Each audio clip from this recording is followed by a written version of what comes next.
అనగా అనగా ఒక సరస్సు ఒడ్డున బేరుండమనే వింత పక్షి ఉండేది.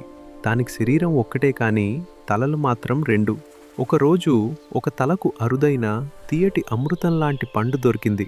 అది ఎంతో ఇష్టంగా తింటూ ఉంటే రెండో తల ఆశగా నాకు కొంచెం రుచి చూపించు అని అడిగింది.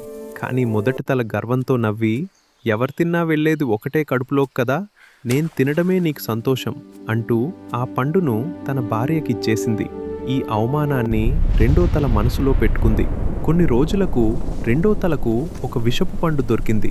ప్రతీకారం తీర్చుకోవాలని ఆ పండుని తినబోతుంటే మొదటి తల కంగారుగా, మూర్ఖుడా, అది తింటే మన ఇద్దరం చనిపోతాం అని హెచ్చరించింది. కానీ రెండో తల వినకుండా, అప్పుడు నన్ను అవమానించావు కదా, ఇప్పుడు చూడు అంటూ పంతంతో ఆ విషపు పండును తినేసింది. ఫలితం కాసేపటికే రెండు తలలు ప్రాణాలు విడిచాయి. నీతి: పగ, ప్రతీకారం వల్ల ఎవరికీ లాభం లేదు.